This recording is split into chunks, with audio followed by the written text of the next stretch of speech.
Hello, everyone, and welcome to the ASALA meeting and annual conference. I'm Sarah Childress, the Series Senior Editor at FRONTLINE on PBS, and I'm delighted to be here in partnership with ASALA for this discussion forum highlighting justice and family. Our conversation will also introduce you to an initiative of ours called Unresolved.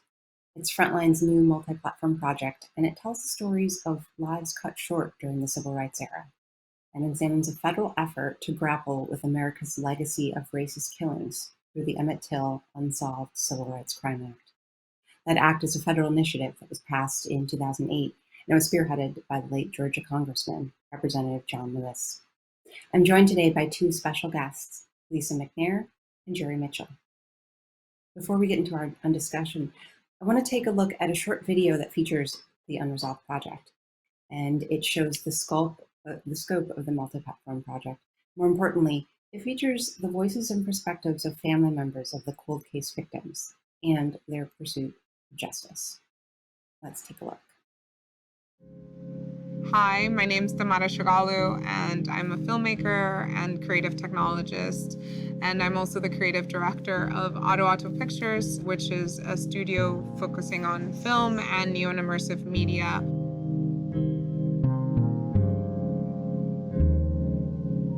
We've been collaborating with FRONTLINE on a really significant and socially relevant project called Unresolved. Unresolved is a multi-platform experience. It's composed of a podcast, a film, and I've been responsible for the interactive web experience and the traveling augmented reality installation. When designing this project, I was really inspired by looking at the role of the tree as a symbol in American history and the ability to design an experience that mixes art and technology with powerful investigative journalism to bring to life the stories of victims of racially motivated murders. Now here's a preview of Unresolved.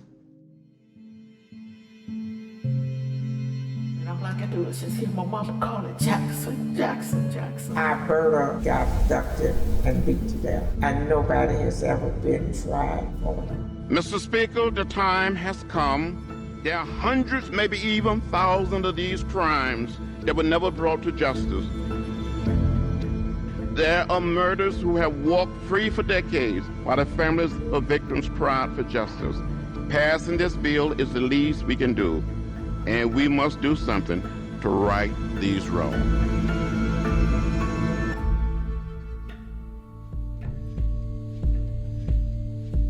When we think of family trees, we look at it as a connector between generations, but also there's the dark history of trees and the association with racial terror in American history. And I wanted to kind of reclaim that to turn these into beautiful spaces.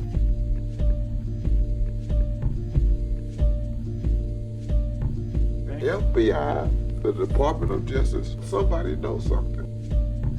In later years, I asked questions about what happened because I wanted to allow audiences to participate in the memorializing of these individuals who lost their lives tragically. Roman Ducksworth Jr. By exploring the different chapters and the stories of these individuals, the audience member actually literally acts as a source of light to the experience.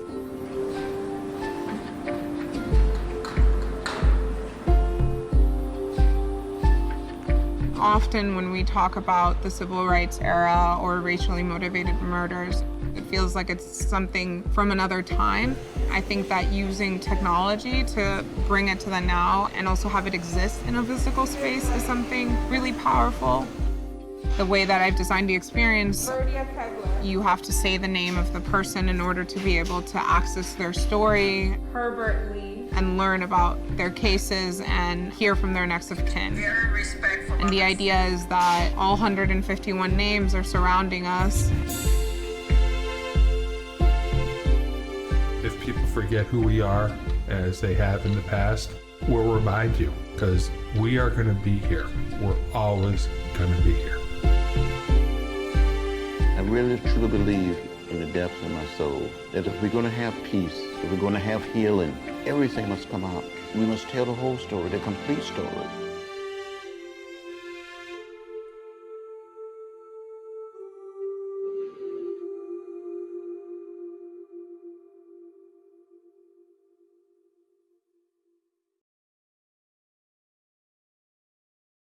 Thank you for checking it out. I hope you have an opportunity to explore it later.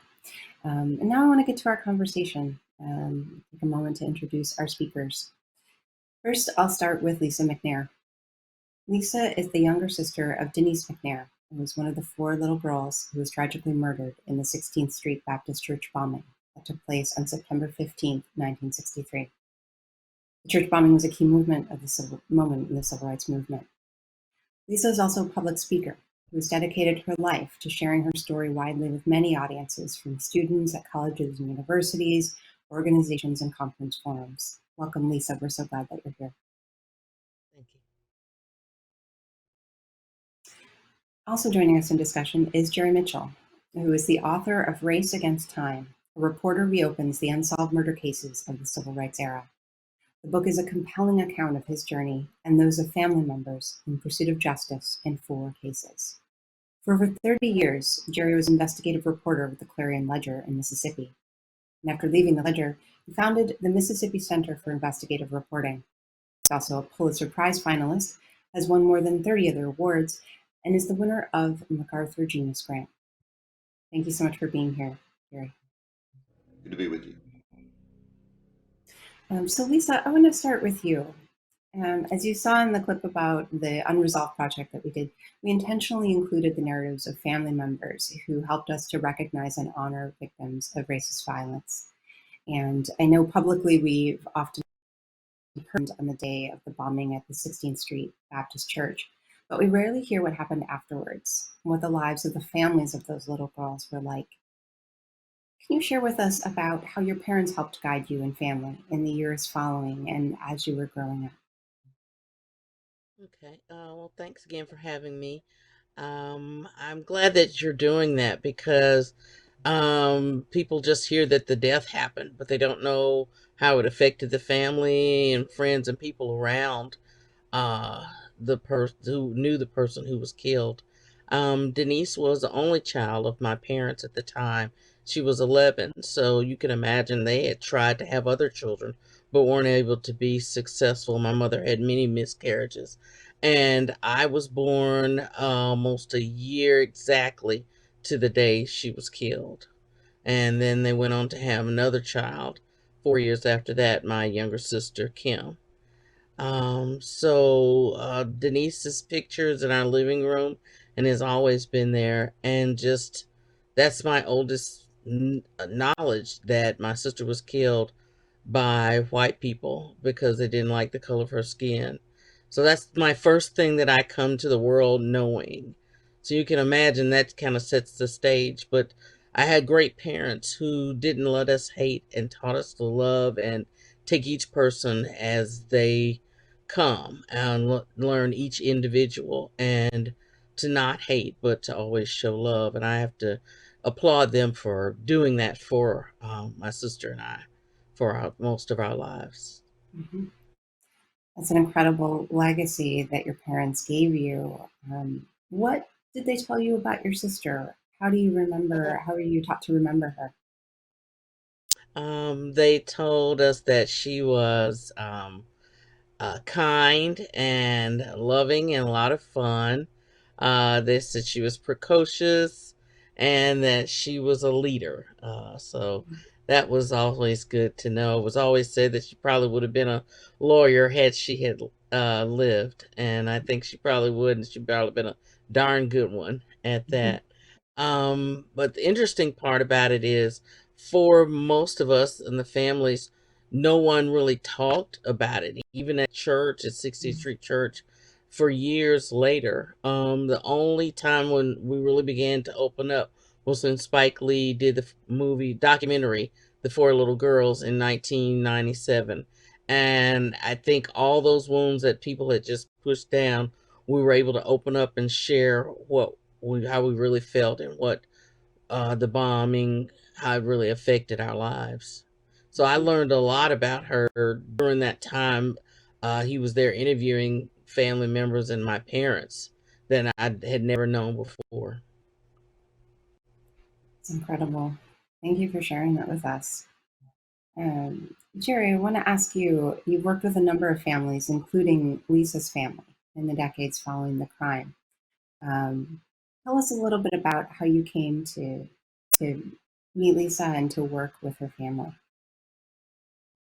With their family or other families And yeah, and other families as well. Yeah. Yeah, well, it was a process. I mean, to be honest, a lot of this violence that took place, I knew very little about, and I was stunned and shocked. Remember seeing the movie Mississippi Burning, which is it's a fictional film, and it's about the killings of three young men, civil rights workers in Mississippi in 1964 by the Klan. And I was stunned to find out nobody had ever been prosecuted for murder. There were three young men were killed, and that stunned me. And then come to find out this was just the tip of the iceberg in terms of how many killings we're talking about. So that kind of began my journey into looking in those killings, and just these families. I have to say, if not for the courage and of these families, these cases would not have been reopened. It would not have been reprosecuted because it would have been very easy for them to say, "Oh, it's been too long," or we really don't want to open those wounds again, because you do have to open those wounds again in pursuing these cases. And so they were willing to do that, as painful as it was. They were willing to reopen these cases, and obviously I'm a white guy, so I mean there was a certain level of distrust, understandably so. I hear, what's this guy up to? Is he for real or whatever? But pretty quickly began to develop relationships with each of the families and the various cases that I worked on, and I can't say enough good things about them. That's been the real honor to me. It's not been the awards that I've received. It's been getting to know these families. Mm-hmm. And I know your book coming out is timely, given the past year. We've kind of had a reckoning in some ways for Americans regarding our country's history of racism and how that legacy endures in injustices that are plaguing our society today. I wonder if there's lessons or insights from your book that that offer, that sort of speak to this moment. I think so. Yeah. Yeah, I think so. It feels like we're repeating our history. I mean, as within recent years, and I think we're repeating our past because we don't know our past, and we haven't learned it in the first place. I certainly didn't know. Listen, I didn't learn any of this in school. I mean, zero. And people who've read my book, I've gotten emails from them or messages from them, and they've told me I had no idea this took place, both black and white, those who've read my book. And so I think the thing it does do is help to give you the context and history, as well as it kind of being a bit of a detective story of sorts, of just telling how these cases came to come back together and be prosecuted. Because it really some amazing stories connected with these families and the people who were obviously authorities that were involved in pushing this case forward. It was not a popular thing. This is not something anyone did from a popularity perspective. It was, in fact, it was pretty much a political death knell for a lot of people who tried to take these things up. Absolutely. Good. Before, I know we want to talk more about case, but I wonder if you could just give us a brief overview of the different cases and families that you feature in the book, just so we've got a sense of the scope of what you covered, and then we'll jump back to Lisa. Well, the first case that got reopened seriously was the Medgar Evers case. He was assassinated in Mississippi in 1963 by a Klansman named Byron D. LeBeckwith. The next case that got reopened seriously was the Vernon Damer case. He was a NAACP leader in Hattiesburg, Mississippi. He was killed by the Klan defending his family, essentially. And there was finally conviction in that case in 1998, and then that was in '66 that he was killed. And then Lisa's family and that case was reopened by the FBI in the mid '90s, And I kind of came into the case afterwards and talked to one of the last living suspects in that case. And anyway, that case was, there were arrests in that case and prosecutions in that case, and then the what's sometimes called the Mississippi burning case, the 3 civil rights workers who were young men that were killed by the Klan because they dared to try to go register, Black Mississippians to vote, and so they were killed for that. Incredible. Well, I know that we are, the program today is presented in commemoration of the 16th Street Baptist Church bombing. And so I'm curious, we talked a little bit in the beginning, Lisa, about what happened after for your family. What happened in regards to justice? Obviously, this was a national, this was a huge and shocking tragedy in the moment, but what happened then? I think justice was not denied, but it was incredibly slow. I believe it was 68 that the case was closed and nobody was ever brought to justice. All there were 4 or 5 people originally identified as the killers. But the case was not opened back up until 1977 with Bill Baxley, who was the Attorney General, white guy at the time. And he opened it up and prosecuted just one of the guys, Bobby Frank, Robert Chambliss, whose nickname was Dynamite Bob, no less. But he was only convicted of 1 life term for killing my sister, and that was in 77. Then the other guys were not even brought to justice until 2001 and 2002, the last 2 people who were prosecuted. And one of the men died before he was even brought to justice. So it was a lifetime of, 38 years not, getting complete justice, as if we didn't matter, as if we didn't count. But it did finally get rectified. And I talk about that and other things like the other things that happened to us in my book that's coming up next year, will be coming out, that shares, what it really was like to be in the family of a murder victim from the 60s, from the civil rights movement. That's wonderful. We look forward to reading that when it comes out. I'd love to hear more about that story. What was there? You talked a little bit about, justice coming too late.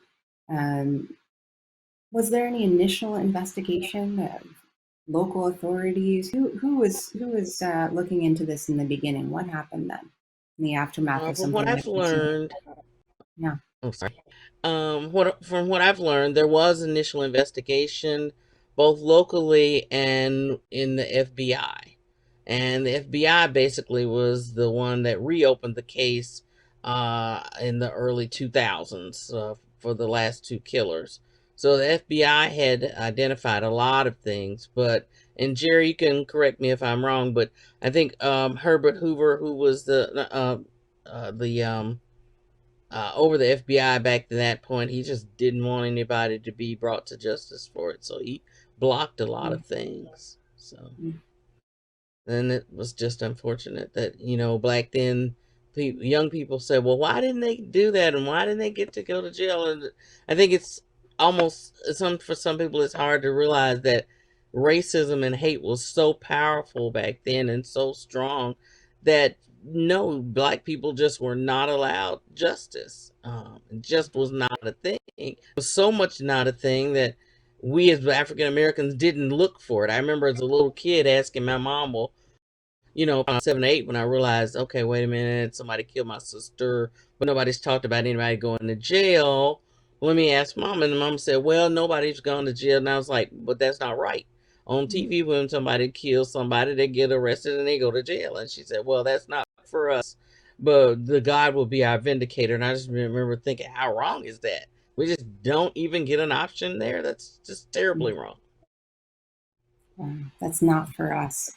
Incredible. And the thing about the local authorities, you have to realize too, and it's true in Alabama and true in Mississippi, was you had a fair number of law enforcement who were either in the Klan or sympathetic to the Klan. And so there was not like there was going to be a lot of these. There were not very much local investigations of this. I mean, they were just, they wanted it just to go away.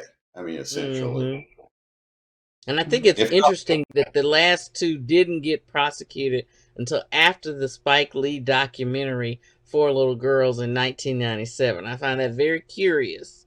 But one of the questions people would always ask me after the documentary came out, well, what about the other people? Well, are they going to arrest them? Have they been prosecuted? And I think just embarrassment and shame that never happened caused it to be opened up and those guys brought to trial and brought to justice. So the two of you, how did you come to work together, to get to know each other and form a friendship? Tell me about that. There's now Jerry probably knew me before I knew Jerry because he was involved in the cases. But I've traveled with a group called Sojourn to the Past that takes high school students through the South on a 7 to 8 day trip to learn about the civil rights movement. And one of the speakers on the trip is Jerry. And so I got to meet Jerry, and I would travel with them every year they came, and just love getting to talk to him. And he's so cool and so friendly and loving and warm. And when he'd come to Birmingham for different things, we'd hang out and get to see each other. So that's how we became friends. He's a great guy. You can't help but love him. Good. So Jerry, when it comes to the prosecutions that did happen in this case, what are the elements that had to come together in order to hold some folks accountable for what had been done here?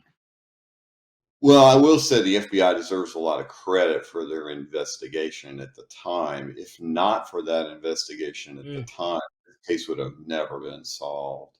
And as Lisa mentioned earlier, J. Edgar Hoover was the one who really stopped this from happening in 1965 and never went anywhere. And so closed the case, and that was kind of it for the most part. And then, but then Doug Jones and some others came along and decided, hey, let's look at this case. It was actually reopened before Doug got involved, and he became U.S. Attorney in Birmingham, and they began to seriously dive into it. So there were a couple of FBI agents, and more than a couple actually, but two main ones that worked on this case, and others, a lot of federal prosecutors, state prosecutors as well. That really a lot of hard work, and that to make this case happen. And the kind of fascinating part of it, as Doug has said, is, you know, if this case had been prosecuted any later, the Bobby Cherry case, which was the last case, they couldn't have prosecuted it because it would have been too late. And it's just really a miracle that it ever really happened. Yeah, What so many about people died after that last case that, like you said, if we waited any later, we wouldn't have been able to do it because they wouldn't be able to testify.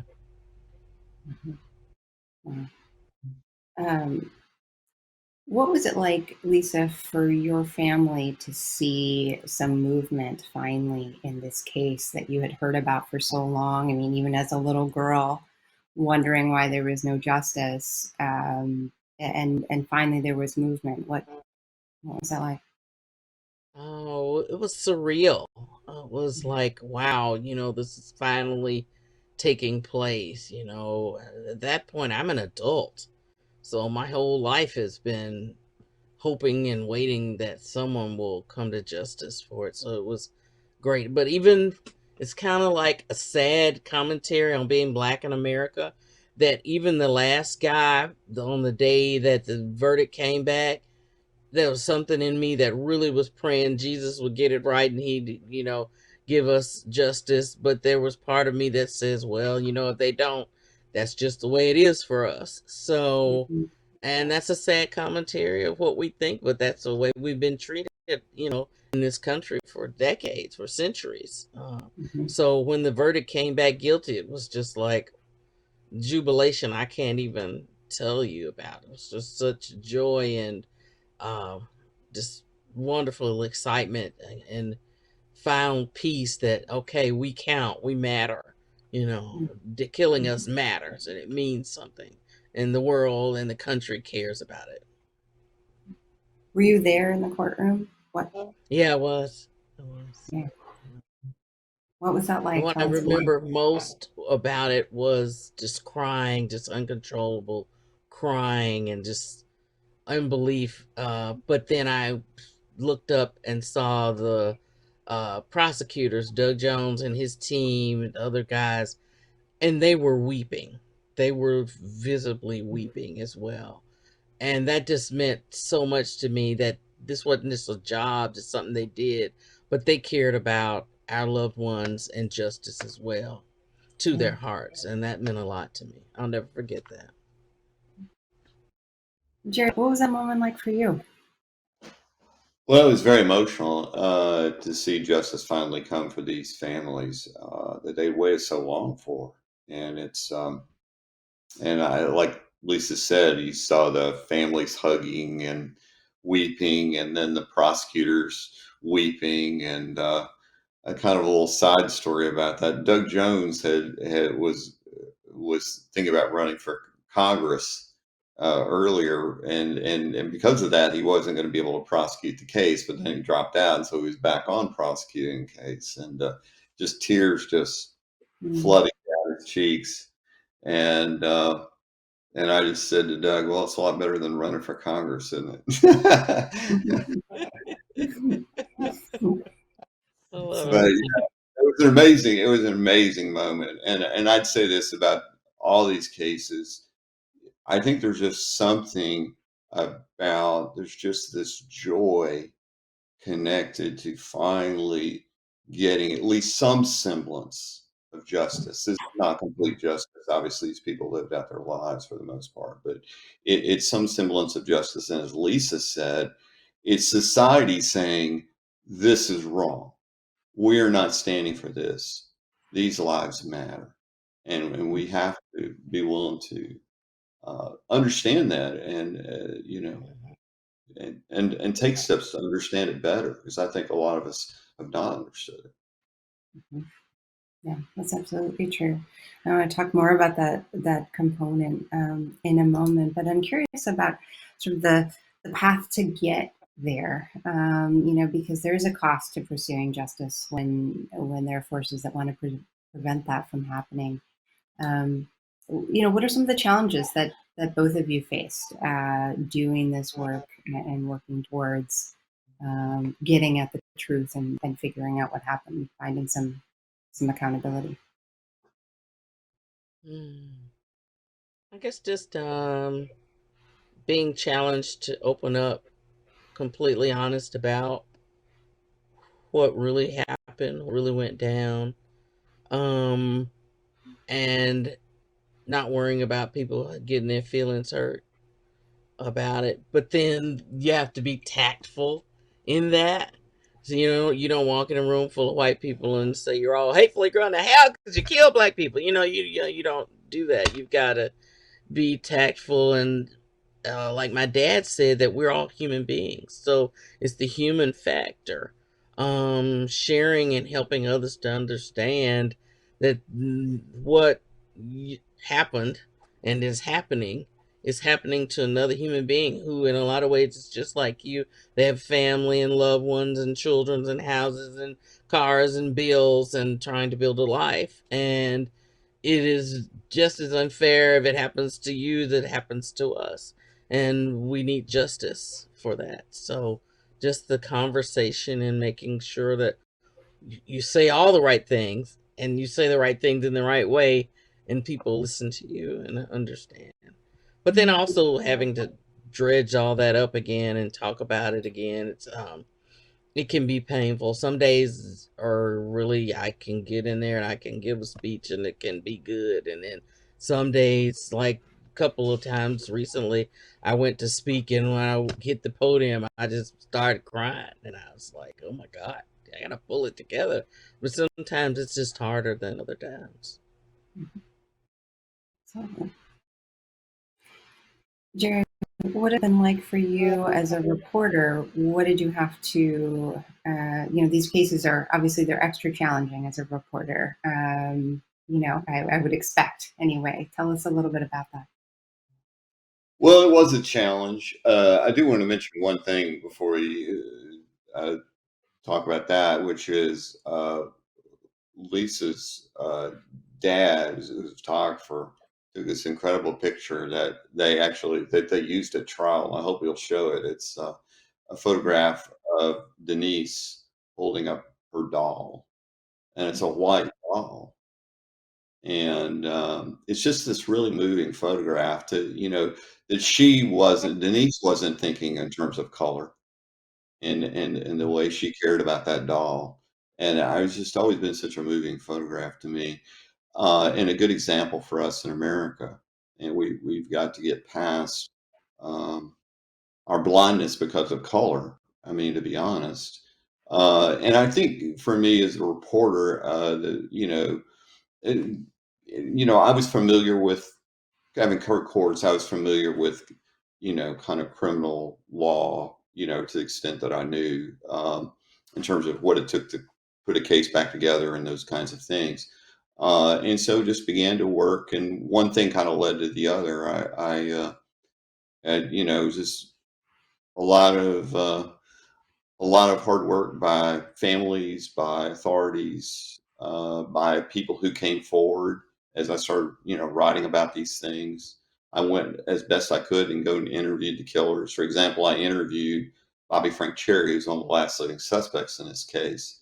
And he insisted to me he was watching wrestling that night on television. And of course, and pulled out this sworn statement of this woman. Yes, I remember that now. Well, we're all sitting around watching wrestling. So one of the basic things in journalism they tell you is, check things out. You know what I mean? You don't just take people's word for it.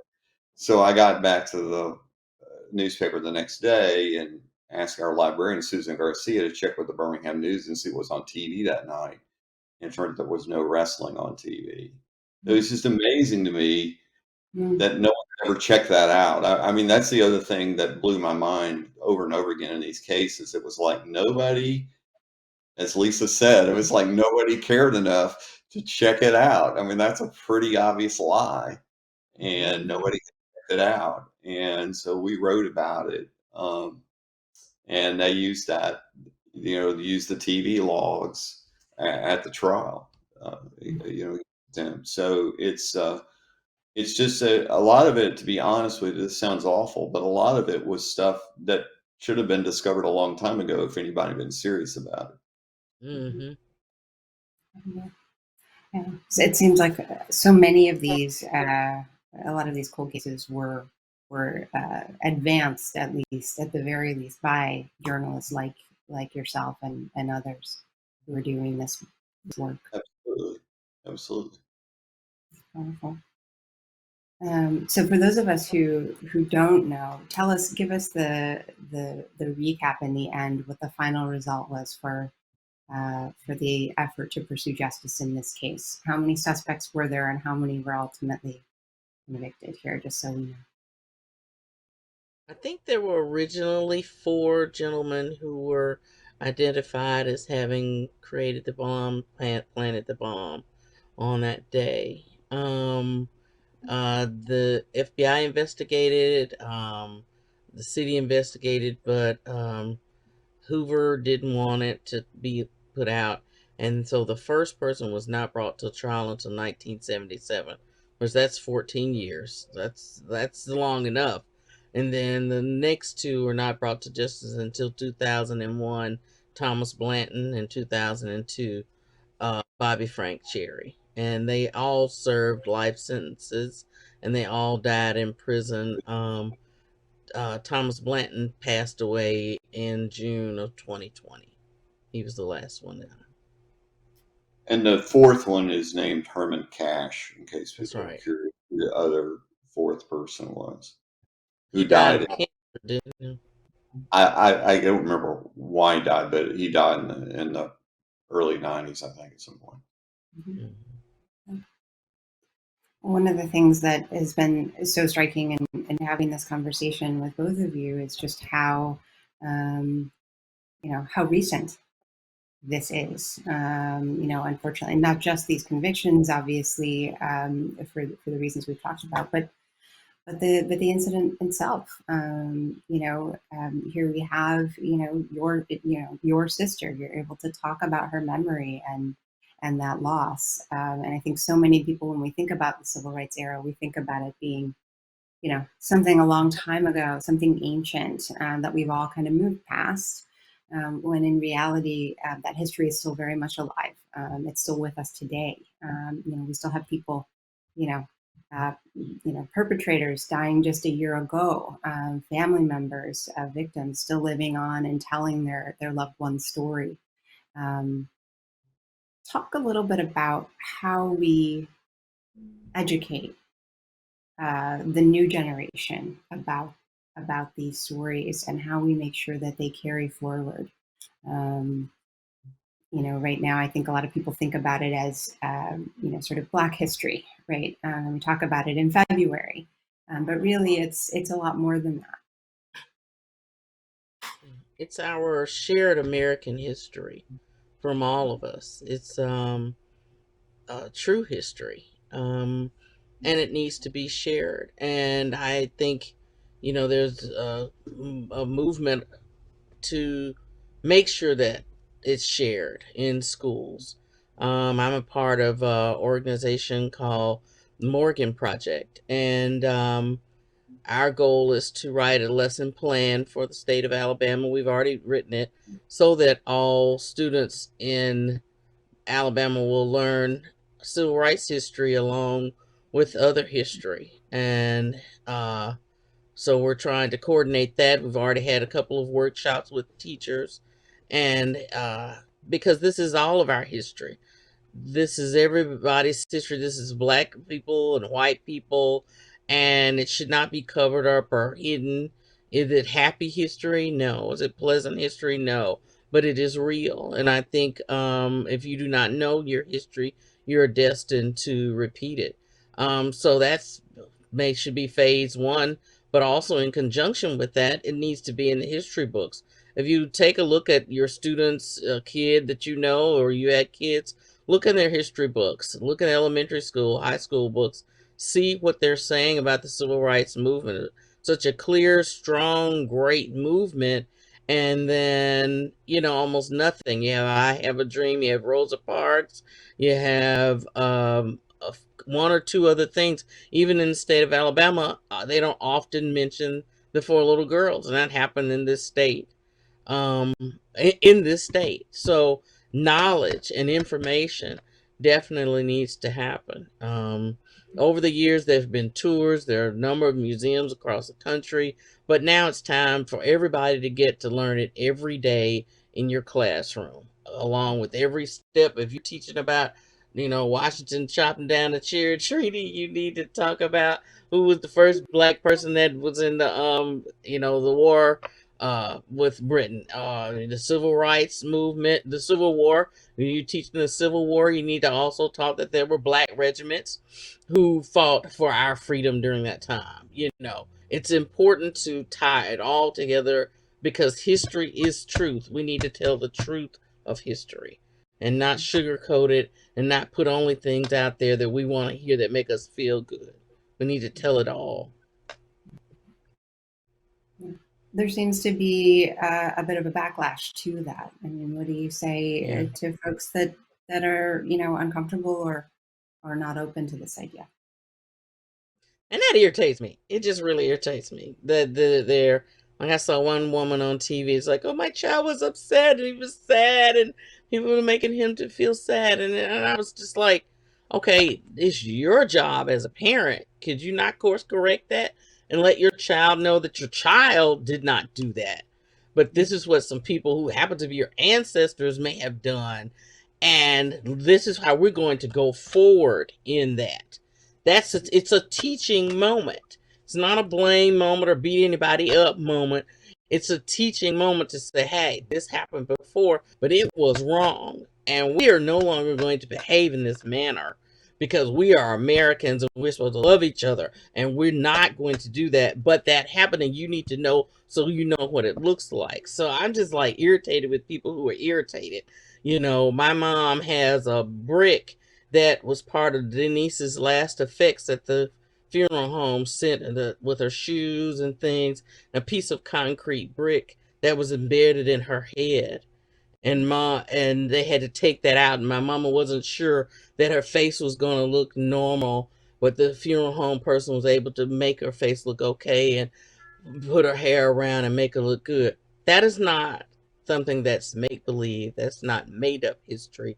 That is for real, and everybody should know that, and they should learn why that happened and when that happened and how long it took them to convict people, because that is our history as Americans, and everybody should know it. Period. And the And bombing, not only that, but that those young people who had their only child taken away from them brought two more children up and taught them not to hate. People, let's not riot or be violent. Let's show them our better selves. So the love and the forgiveness and the just the grace is also a lesson to teach in that as well. So it's all great lessons. So let's not be afraid to tell your truth, because that's what we need to do. It's important. Sorry, Jerry, go ahead. oh yeah, that's perfectly fine. I was going to say the other thing about the bombing is it inspired many of those who were in the civil rights movement to come south.